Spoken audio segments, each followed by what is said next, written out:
మార్గంలో విప్పి ఖర్చు చేసేటువంటి వాడు.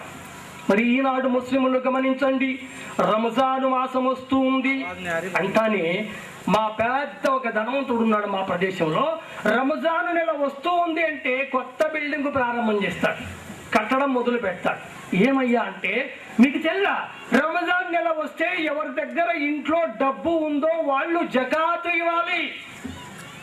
బిల్డింగ్ లో డబ్బు ఖర్చు పెడితే జకాత్ అంతా మిగిలిపోతుంది. అందుకోసం కొత్త బిల్డింగు మనం చేస్తున్నాంగా, మనం అదే పని చేస్తున్నాం. కానీ సోదరులారా, రంజాను మాసం వచ్చిందంటే ముస్లిం సోదరులు ఎలా ఉంటారు అంటే, మహాప్రవక్త ముహమ్మద్ రసూలుల్లాహ్ సల్లల్లాహు అలైహి వసల్లం గారు దాన ధర్మం చేయడంలో మనందరికంటే మిన్న తాను పస్తు ఉంటాడు, ఇంకొకరికి తినిపిస్తాడు. ఆయన కూడా రంజాను మాసం వచ్చిందంటే ఇంకా ఎక్కువగా ఖర్చు చేసేవాడు అని హజరత్ ఆయిషా సిద్దికా రజియల్లాహు తఆలా అన్హా గారు అంటున్నారు. మరి మనకు రంజాను మాసం వస్తూ ఉంది. ఎంతమంది ముస్లిం ధనవంతులు జకాతు లెక్క ఎంచి పెడుతున్నారు చూడండి. ముస్లిములు జకాతు ఇవ్వడం మొదలు పెడితే అల్హమ్దులిల్లా ప్రపంచంలో పేదవాళ్ళే ఉండరు. మనం చేయడం లేదు. రెండోది, మనం ముస్లిం అంటున్నాం కానీ ఇస్లాం ధర్మం మనలో ఏది కూడా లేదు. ఏంటండి? ముస్లిం చావుకు భయపడడు, అల్లా ధర్మానికి వెనుక అడుగెయ్యడు, చచ్చేటందుకు సిద్ధం, ధర్మం మీద నడిచేటందుకు సిద్ధం. కానీ సోదరులారా, ఈనాడు మనం అందుకు సిద్ధంగా ఉన్నామా? ఆ కార్యం చేస్తున్నామా? పిలిచేవాడు పిలుస్తున్నాడు, హయ్య అలస్సలా, వెంటనే అంటున్నాడు హయ్య అలల్ ఫలా, సలా కోసం రండి, ఫలా మీకు ఉంది. సలా చేస్తే ఫలా ఉంది, లేకుంటే ఫనా ఉంది. మోసన్ అంటున్నాడు. ప్రతిరోజు 5 పూటల ఓ ముస్లిములారా, మీరు ప్రార్థన చేస్తే మోక్షం, లేకుంటే నరకం హెచ్చరిస్తున్నాడు. కానీ ఎంతమంది ముస్లిములు మసీదుల్లో వస్తున్నారు? కాస్త గమనించండి సోదరులారా, ఊర్లో ఉన్నటువంటి ముస్లిములు మసీదుల్లో రావడం మొదలు పెట్టితే ప్రపంచంలో ఉన్నటువంటి ప్రతి ఒక్కరూ నమాజు కోసం అడుగేస్తారు. ఎందుకంటే నమాజ్ కేవలం ముస్లింల కోసం కాదు, సర్వమానవుల కోసం ఆదేశం. దీన్ని గురించి రామాంజనేయ సంవాదంలో ఒక శ్లోకం ఉంది. ప్రథమ తారకా చైవ ద్వితీయం దండముచ్యతే తృతీయం కుండలాకారం చతుర్థం అర్ధచంద్రకం పంచమం బిందు సంయుక్తం ఓం ఇది జ్యోతి రూప వ్యాపకం. అర్థం ఏంటి? ప్రథమ తారకా చైవ, మొట్టమొదట నిట్ట నిలువుగా నిలబడు, ఖియాం కర్. ద్వితీయం దండముచ్యతే, రుకు కర్. తృతీయం కుండలాకారం, సజ్దా చెయ్యి. కుండలిని ఆకారం అంటారు. కుండలిని ఆకారం అంటే ఇది సంస్కృత భాషలో కుండలి అంటారు. దీనికి అర్థం తీవ్రపాదం, తీవ్రయోగం, తీవ్రహస్తం, నాసికం, భ్రూణ మధ్యమం. 2 పాదాలు, తీవ్రయోగం 2 మోకాళ్ళు, తీవ్రహస్తం 2 అరచేతులు, నాసికం, భ్రూణ మధ్యమం. స అష్ట అంగ దండ ప్రణామం. స శరీరం, అష్ట 8 అంగ భాగాలు, దండ మోపడం, దేవుని ఎదుట సాష్టాంగ పడడం, దీన్ని సజ్దా అంటాం. తీవ్రయోగం, తీవ్రహస్తం, నాసికం, భ్రూణ మధ్యమం. ఇక గమనించండి సోదరులారా, నమాజ్ ఎక్కడుంది? నమాజ్ అన్ని ధర్మాలు చెప్పాయి, కానీ చిట్ట చివరి ప్రవక్త ముహమ్మద్ రసూలుల్లాహ్ సల్లల్లాహు అలైహి వసల్లం గారు ఈ నమాజును ఆచరిస్తారు. ఆచరించడమే కాదు, హెచ్చరిస్తారు. ఎవరైతే నమాజు ఆచరిస్తారో వారు నా వారు, ఎవరైతే నమాజు తిరస్కరిస్తారో వారు నా వారు కాదు. కానీ సోదరులారా, ఇంత హెచ్చరిక ఉన్నా మనం నమాజ్ ఆచరించడం లేదు. ఇంకా గమనించండి, జకాతు ధర్మం, నమాజు ప్రధానం. ఈ రెండింటినీ మనం ఎప్పుడైతే అనుసరిస్తామో ఆనాడు నిజంగా ముస్లిములుగా మెనగలుగుతాం. ఆనాడు కరువు కాటకాలు ఉండనే ఉండవు. ఈనాడు ప్రజలు వర్షం కోసం బాధపడుతున్నారు. అందరూ ఆకాశం వైపు చూస్తున్నారు, కానీ అడ్డదిడ్డంగా అందరి దగ్గరికి పరిగెత్తుపోతున్నారు. కొంతమంది ఆలయాల దగ్గరికి వెళ్తున్నారు, కొంతమంది రాజకీయ నాయకుల దగ్గరికి పోతున్నారు, కొంతమంది ఏవేవో చేస్తున్నారు. కానీ ముస్లిం సోదరులు ఏమీ చేయడం లేదు. ఎందుకు చేయడం లేదు? ఏమి చేయాలో తెలియదు. ముఖ్యంగా ఆలిములకు తెలుసు నమాజే ఇస్తిస్కా. ఎవడైతే ఈ ప్రార్థన చేస్తాడో అల్హమ్దులిల్లా ఆనాడే వర్షం వస్తుంది. కొంతమంది అంటారు హమే కరీ హజరత్ బర్సాత్ ఆయా అని, సీదా కరేని హజరత్ అని నేనంటా. ఎందుకంటే సోదరులారా, మహాప్రవక్త సల్లల్లాహు అలైహి వసల్లం గారి మాటలో అబద్ధం అనేది లేదు. చెప్పిండే ప్రతి ఒక్క మాట సత్యం. కానీ మనం ఆచరించడంలో తప్పు ఉంది. ఎలా ఆచరించాలి?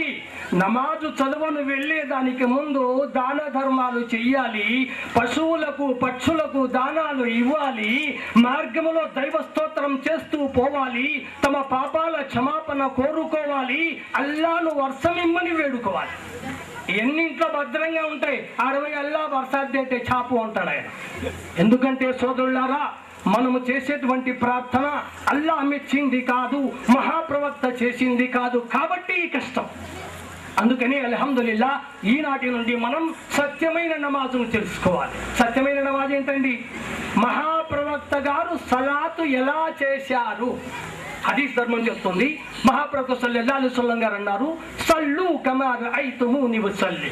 మీరు ప్రార్థన చెయ్యాలి అంటే నేను ఎట్లా చేయాలో మీరు అట్లా చేయాలి, నేను ఎట్లా చేశానో మీరు అట్లా చెయ్యండి అన్నారు. మనం ఏం చేస్తున్నామండి? కాదండి, మా పెద్దోళ్ళు చేసినట్లు, మా ఇంట్లో వాళ్ళు చేసినట్లు చేసుకుంటాం అంటున్నాం. మరి మహాప్రవక్త గారు మనకు ఎందుకు వచ్చారండి? నేర్పేదానికిగా. కాబట్టి సోదరులారా, కాస్త గమనించండి. ఈనాడు ప్రపంచం అంధకారములో ఉంది. హిందువులు కానీ, ముస్లింలు కానీ, క్రైస్తవులు కానీ అసలు ధర్మాలను చూడడమే లేదు, అల్లా ప్రబోధాలు వినడమే లేదు. ఉండిండే ధర్మాన్ని మార్చుకొని తమకు నచ్చింది చేస్తూ నచ్చంది వదిలేస్తూ వెళ్ళిపోతున్నారు. కాబట్టే ఈ కరువు నుండి బయటపడాలంటే అల్లా చెప్పినట్లు ముహమ్మద్ రసూలుల్లాహ్ నడిచినట్లు నడవాలి. ఇన్షాల్లా నడుస్తామా అండి? ఇన్షాల్లా. ఎప్పుడండి? ప్రతి ఒక్కరు ఉంటారు. సైతాన్ కూడా అంటాడు, భాయ్ తూ కర్నాకే తో కోన్ కర్నా భాయ్, తూ సీదా జన్నతి అయితే అప్ కర్నకు అంటాడు. స్వర్గానికి పోయేవాని నువ్వే, తప్పకుండా నువ్వు నమాజు చేయాలి, దానం చేయాలి, ఖురాన్ చదవాలి, ధర్మం మీద నడవాలి, అన్నీ చేయాలి. అయితే ఈ వద్దు రేపు అంటాడు. రేపు వస్తుందా అండి? ఆ రేపు రాదు. మన తప్పులు మాఫు కావు. తప్పు మాఫు కావాలి అంటే ఈ రోజే మనం ప్రార్థన చెయ్యాలి, దైవ ప్రవక్త గారు చెప్పినట్లు. ఇన్షాల్లా చేద్దామండి. ఇక గమనించండి సోదరులారా, మహాప్రవక్త ముహమ్మద్ రసూలుల్లాహ్ సల్లల్లాహు అలైహి వసల్లం గారు కేవలం ముస్లిముల ప్రవక్త కాదు, జగత్ ప్రవక్త. కల్కి పురాణం అంశం 3 అధ్యాయం 2 శ్లోకం 4 తచ్చుత్య పుండరీకాక్షో బ్రాహ్మణమిదం బ్రవీత్ శంభలే విష్ణు యశసోగ్రహే పాతుర్భవయహం సుమత్యాం మతుర్విభో కన్యాయం తన్నిదేశతః. ఈ మంత్రం ఎక్కడుందండి? కల్కి పురాణం అంశం 1 అధ్యాయం 2 శ్లోకం 4. దీని అర్థం ఏమిటి? అచ్యుత పుండరీకాక్షో, ఈయన బ్రాహ్మణ వంశములో జన్మిస్తాడు. ఏ బ్రాహ్మణుండి? కాబతుల్లాను ఎప్పుడు సంరక్షించేటటువంటి అబ్దుల్ ముతల్లిబ్ గారు, కాబతుల్లా యొక్క ముతవల్లి, ఆయన వంశములో ఈయన జన్మిస్తాడు. ఇంకా ఆయన ఎవరికి పుట్టాడు? శంభలే, శంభల గ్రామం. శంభలం అంటే ప్రపంచానికి నడిబొడ్డు. ఈరోడు ప్రపంచంలో నడిబొడ్డు. బ్రిటిష్ వాళ్ళు గ్రీనిచ్ పట్టణాన్ని చేసి గ్రీనిచ్ రేఖలు గీశారు. అట్లా పోతే 6 గంటలు, ఇట్లా వస్తే 3 గంటలు తప్పు. కానీ అల్లా తబారక్ వ తఆలా ముహమ్మద్ రసూలుల్లాహ్ సల్లల్లాహు అలైహి వసల్లం గారిని ప్రపంచ నడిబొడ్డు అయినటువంటి మక్కా పట్టణంలో పుట్టిస్తాడు. శంభల గ్రామం అంటే నడిబొడ్డు అయినటువంటి మక్కా పట్టణం. అక్కడ ఆయన జన్మించాడు. అటు పోయినా 3 గంటలే, ఇటు పోయినా 3 గంటలే, ఒక్క సెకండ్ కూడా వ్యత్యాసం లేదు. ఇంకా తర్వాత గమనించండి, పాతుర్భవయహం సుమత్యాం, సుమతి తల్లి పేరు. అమీనా అని అరబీ భాషలో అంటారు, సుమతి అని చెప్పి సంస్కృత భాషలో అంటారు, శాంతిమతి అని చెప్పి తెలుగు భాషలో అంటారు. శంభలే విష్ణు యశో, విష్ణు యశ, అబ్ద్ అల్లా, విష్ణు భక్తుడు. ఈయన తండ్రి పేరు అబ్దుల్లా, తల్లి పేరు అమీనా. వీళ్ళిద్దరికి జన్మించేటువంటి వాడు ఈయన అని చెప్పి వేదంలో చెప్పబడి ఉంది. ఇంకా గమనించండి సోదరులారా, ఆయన ఇంకా ఏమి చేస్తాడు? సామవేదం ప్రతిసర్గ పర్వం అధ్యాయం 3 కాండం 6 శ్లోకం 8 అహమది పితుహు, అహ్మద్ పేరుంది, ఇప్పుడు కూడా ఉంది వేదములో. అహమది పితుహు పరిమాధామృతస్య జగ్రహ అహం సూర్య ఇవాజని. మనం ఏ విధంగా అయితే సూర్యుని నుండి వెలుగు పొందుతున్నామో అదే విధంగా మహాప్రవక్త ముహమ్మదు రసూలుల్లాహ్ సల్లల్లాహు అలైహి వసల్లం గారు అల్లా నుండి షరియత్ అనే ధర్మాన్ని పొందుతారు. అంటే ఖురాన్ और హదీస్ ధర్మాలు ఆయన అల్లా నుండి పొందుతాడు అని చెప్పి ఈ మంత్రంలో ఉంది. ఇంకా మంత్రాలు చెప్తున్నాయి. యతియూయం భువం దేవా సంశవతరణోరతః. కల్కి పురాణం అధ్యాయం 2 శ్లోకం 7. దేవతలు ఆ పట్టణము మీద అవతరించుతూ ఉందురు. ఏ పట్టణం? కాబతుల్లా. ఈనాడు కూడా ప్రతిరోజు అల్లా దగ్గర నుండి దైవ దూతలు ఆ ప్రదక్షిణ కోసం వస్తూ ఉన్నారు అని చెప్పి ఆనాడు వేదం చెప్పింది. ఈనాడు మనం చూస్తున్నాం.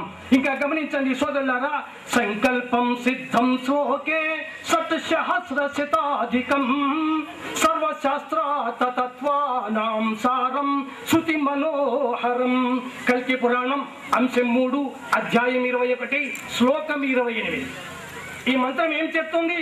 సంకల్పం సిద్ధించు 6000 శత అధికం 6600కు మించినటువంటి వాక్యాలు కలిగినటువంటి దైవ గ్రంథాన్ని ఆయన పొందుతాడు. ఈనాడు కూడా ఆలిములు అడిగి చూడండి, 6663 ఆయతులు ఖురాన్ గ్రంథంలో ఉన్నాయి. ఈ ఆయతుల గురించి ఆనాడు వేదములో చెప్పబడి ఉంది. అంటే మహాప్రవక్తను గురించి వేదం ఎప్పుడో చెప్పింది. కానీ హిందూ సోదరులు ఆ వేదాలు చదవకపోవడం వల్ల, ముస్లిం సోదరులు ఆ వేదాల వైపు కన్నెత్తి చూడకపోవడం వల్ల ముహమ్మద్ అంటే ఎవరో కొత్తవాడు అంటున్నారు. కానీ సోదరులారా, ముహమ్మద్ సల్లల్లాహు అలైహి వసల్లం నీ ప్రవక్త, నా ప్రవక్త, మనందరి ప్రవక్త, జగత్ ప్రవక్త, అల్లా మెచ్చిందే ప్రవక్త, ప్రపంచానికి ఇచ్చిందే ప్రవక్త. అందుకోసమే అల్లా తాలా ఖురాను గ్రంథములో మహాప్రవక్త ముహమ్మదు రసూలుల్లాహ్ సల్లల్లాహు అలైహి వసల్లం గారిని గురించి అంటున్నారు, వమా అర్సల్నాక ఇల్లా రహ్మతల్ లిల్ ఆలమీన్. నేను మహాప్రవక్త ముహమ్మదు రసూలుల్లాహ్ సల్లల్లాహు అలైహి వసల్లం గారిని సర్వ ప్రపంచం కోసం కరుణామయునిగా చేసి పంపాను. ఆ మహాప్రవక్త కేవలం మనుషుల కోసం కాదు, పక్షులకు కూడా, పశువులకు కూడా, వాళ్ళ కోసమే కాదు, జిన్నాతులకు కూడా దైవం కరుణామయునిగా చేసి పంపించాడు. అలాంటి మహాప్రవక్త, ఆదర్శ మహాప్రవక్త, మనందరి ప్రవక్త అయినటువంటి ఆ ప్రవక్తను నచ్చి మెచ్చి ఆయన మాట మీద నడవకుండా మన జీవితాన్ని మనం వ్యర్థం చేసుకుంటున్నాం. కాబట్టి సోదరులారా, మహాప్రవక్త ముహమ్మదు రసూలుల్లాహ్ సల్లల్లాహు అలైహి వసల్లం గారి యొక్క రూపం కూడా భవిష్య పురాణం ప్రతిసర్గ పర్వం అధ్యాయం 3 ఖాండం 3 శ్లోకం 25-26 ఏం చెప్తుందండి? లింగఛేదీ శిఖాహీనః స్మశుధారీ సదూసకః ఉచ్ఛాలాపి సర్వభక్షి భవిష్యతి జనో మమః ముసలయైన సంస్కారః. ఈ మంత్రం బాగా గమనించండి. మహాప్రవక్త యొక్క ఆకారం ఈ మంత్రంలో ఉంది.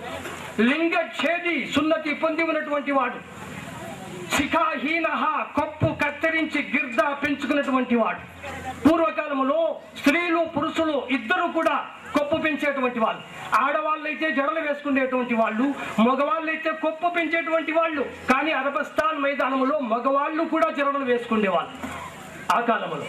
కానీ మహాప్రవక్త సల్లల్లాహు అలైహి వసల్లం శిఖాహీనః కొప్పును కత్తిరిస్తాడు, గిర్దా పెంచుకుంటాడు. ఇంకా ఆయన ఎలాగుంటాడు? స్మృశదూసకః చాలా మృదువైన మృదు భాష. ఆయన మాట్లాడుతూ ఉంటే ఇంకా వినాలి అనిపిస్తుంది. మనం మాట్లాడితేనో ఇంట్లో ఉండే భార్య కూడా భయపడి పరిగెత్తుతుంది. ఎందుకంటే మనం మాట్లాడే పద్ధతి మనకు రావడం లేదు. అల్లా అన్నాడు, ఖూలు లిన్నాసి హుస్నా, ప్రజలతో మాట్లాడాలంటే చాలా మంచిగా మాట్లాడండి. మనం ఏం చేస్తున్నామని, నువ్వు చేసే పని తప్పయ్యా, అట్లా చేయకూడదయ్యా, అల్లా అననే లేదు. అల్లా అన్నాడు, అన్నీ ఇలా చూడండి, కాస్త గమనించండి, ఇలా చేస్తే ఎలా ఉంటుంది చెప్పండి అన్నాడు. కానీ సోదరులారా, ముఖ్యంగా మనం అల్హమ్దులిల్లా షరియత్ తెలిసినటువంటి వాళ్ళం, ఖురాను బోధనలు తెలిసినటువంటి వాళ్ళం, ధర్మం తెలిసినటువంటి వాళ్ళం. కానీ ఇంకొకరికి విప్పి చెప్పే వాళ్ళమే కాదు. మన ఇరుగు పొరుగున ఎందరో ఉంటారు, ఎవరికి మనం ఇస్లాం గురించి చెప్పడమే లేదు. కానీ మహాప్రవక్త సల్లల్లాహు అలైహి వసల్లం గారు ఎలాంటి వారయ్యా అంటే, ఒక్క క్షణంలో ఎవరైనా వచ్చి పోతూ ఉంటే చెప్పకుండా ఉన్నందుకు బాధపడేవాళ్ళు. మనకందరికీ తెలిసిన విషయమే. ఒకరోజు మహాప్రవక్త సల్లల్లాహు అలైహి వసల్లం గారు ఒక మైదానం నుండి ఇంటికి వచ్చారు. మేఘాలు ఆవరించి ఉన్నాయి, వర్షం కురవబోతూ ఉంది, చీకటి పడబోతూ ఉంది. అలాంటి స్థితిలో కాసేపు విశ్రాంతి తీసుకున్నారు, మైళ్ళ కొద్దీ నడిచి వచ్చి. అప్పుడు ఆయన అనుచరుడు వచ్చి అన్నాడు, ఓ మహాప్రవక్త, ఒక బిడారం వచ్చి ఉంది షాము నుండి, వాళ్ళకు మీరు ధర్మ ప్రచారం చేయవలసి ఉంటుంది. అయితే వాళ్ళు రేపు కూడా ఉంటారు, మీరు రేపు వెళ్ళి చెప్పవచ్చు. అప్పుడు ఆయన అన్నాడు, నేను రేపు వరకు బ్రతికి ఉంటాననే గ్యారంటీ ఉందా? వెళ్ళండి. వెంటనే నడిచి వెళ్ళిపోయాడు. కానీ సోదరులారా, మనమేం చేస్తున్నాం? హక్ బోల్నా జాయజ్ హై, బోల్ కెతుకున్నా నై బోలే తో జహన్నం అది నక్కోలే అంట. మహాప్రవక్తకు మనకు అంత తేడా ఉంది. ఆయన ఈ పొద్దు వద్దు అనేవాడు కాదు, ఇప్పుడే చెయ్యాలి అనేవాడు. మనం ఈ పొద్దు వద్దు రేపు అంటాం. తినేదైతే దావత్కు బోలే నై భాయ్ జానా సున్నత్ హే, దావత్ నీ ఖానా గునా హే, అల్లాహ్ కే నబీ కా సున్నత్ హే, దావత్ బోల్నా. ఆ దావత్ తినేదైతే అల్హమ్దులిల్లా, చెప్పేదైతే మాషా అల్లా మీరే చేసుకోండి. అలా చేయకూడదండి. దావత్ కార్యంలో మనం అందరం తప్పకుండా పాలు పంచుకోవాలి. ఇంకా మహాప్రవక్త గారు ఎలా ఉంటారంటే, సంస్కృత కల్కి పురాణం వ్యాస మహర్షి ప్రబోధ, సజల జల దేహో కరధృత కరవాలహో వాగ వేగైక వాగహో సర్వలోకైక పాలహో కలికులవంత సర్వధర్మ ప్రణేత. ఈ మంత్రం బాగా గమనించండి. సజల జల దేహో, మహాప్రవక్త గారి దేహం ఎలా ఉంటుంది అంటే, అతి ప్రవహించే మంచి నీటిలాగా సుందంగా అందంగా అరమరికినట్లు ఉంటుంది. మరి ఇంకా ఆయన వాగవేగైక వాగహో, ఆయన అతి వేగంగా పయనించేటువంటి సవారి మీద వెళ్తాడు, అంటే ఆయన బురాఖ మీద వెళ్ళుతాడు అని వేదంలో ఉంది. కరధృత కరవాలహో, చేతిలో కత్తి పట్టి యుద్ధం చేస్తాడు. సర్వధర్మ ప్రణేత, సర్వధర్మాలకు ఆయన నాయకుడు, హెడ్ ఆఫ్ ది డిపార్ట్మెంట్. సర్వ ప్రవక్తలకు నాయకుడు ముహమ్మద్ రసూలుల్లాహ్ సల్లల్లాహు అలైహి వసల్లం గారు. కాబట్టి సోదరులారా, అలాంటి మహాప్రవక్త అహ్మద్ హామద్ మామహే ముర్సలై మహమ్మద్ అనే ప్రవక్తను గురించి తెలుసుకోవాలి అంటే 125 శ్లోకాలు ఉన్నాయి. వినే ఓపిక మీకు లేదు, చెప్పే టైము నాకు లేదు. దీనికి ముఖ్యంగా ఆయన ఇచ్చినటువంటి ఒక గొప్ప గ్రంథం మన మధ్య ఉంది. ఆ గ్రంథమే ఖురానీ షరీఫ్. అందరికీ తెలుసు ఖురాన్ అంటే ఏంటి. మన ఇళ్లలో దీని గురించి మంచి భక్తి ఉంది. ఇంట్లో అత్తగారు కోడలు రాగానే అడుగుతుంది, ఏమమ్మా ఖురాను తెచ్చుకున్నావా? కోడలు అంటుంది, అల్హమ్దులిల్లా తెచ్చాను అత్త. అంటే అత్తగారు అంటారు, అటో మీద పెట్టు, ఇప్పుడు నువ్వు చదవకూడదు. ఎప్పుడు చదవాలా? నువ్వు చచ్చిపోతే మేము చదువుతాం, బతికినంత కాలం వద్దు. ఆ ఖురాన్ ఏంటయ్యా అంటే, ఓ దివ్య గ్రంథమా, ఓ దైవ గ్రంథమా, మానవీయ జీవనికి ధర్మదాయినీవే, ఖురాను నీవే, ఫుర్ఖాను నీవే, సత్య అసత్యాల గీతురాయి నీవే. రమజాను నెలలోని ఘనమైన రేయి, దివి నుండి భువిపైకి దిగి వచ్చినావు, చీకటి బ్రతుకుల్లో వెలుగు నింపినావు, గురిలేని మనుగడకు దారి చూపినావు, జీవన మార్గాన వ్యాపించిన అన్యాయం, మానవతను చుట్టేసిన మూఢత్వం, అజ్ఞానం, ముక్కలైన కుటుంబం, చిక్కుపడిన సమాజం, హేతు లోకానికి నాంది వేసినావు, లోకాన నవక్రాంతి విరియజేసినావు. నల్లవారు తెల్లవారు, శ్రీమంతులు నిరపేదలు, ప్రాచ్యులు పాశ్చాత్య పాశ్చాత్యులు, ద్రావిడులు, ఆర్యులు, పారసీలు, అరబ్బులు, అమెరికన్లు, చైనీయులు, మనుషులంతా ఒక్కటని చాటి చెప్పినావు. అందరూ సమానమేనని విప్పి తెలిపినావు. ఇది మన గ్రంథం. ఈ గ్రంథం చదివితే అల్హమ్దులిల్లా ముక్తి, చదవకుంటే పరలోకములో నష్టం. దీని గురించి మహాప్రవక్త గారు అంటున్నారు, పరలోక మైదానములో నేను అల్లా తబారక్ వ తాలాతో నా ఉమ్మతీలను గురించి షికాయత్ చేస్తాను, కేసు పెడతాను. ఏమని? ఓ దేవా, వీళ్ళు నీ గ్రంథాన్ని వాళ్ళ వీపు వెనుక పెట్టి వచ్చారు. ఇంతవరకు అతో చదివి వ్యర్థంగా జీవితాన్ని పాడు చేసుకోక సన్మార్గములో నడిచి సద్గ్రంథం మీద మన జీవితాన్ని గడిపి పరలోకములో మహాప్రవక్త ముహమ్మదు రసూలుల్లాహ్ సల్లల్లాహు అలైహి వసల్లం గారి వెంట స్వర్గవనాల్లో నివసించాలని అర్థిస్తూ విరమించుకుంటున్నాను. అస్సలాము అలైకుం వరహ్మతుల్లాహి.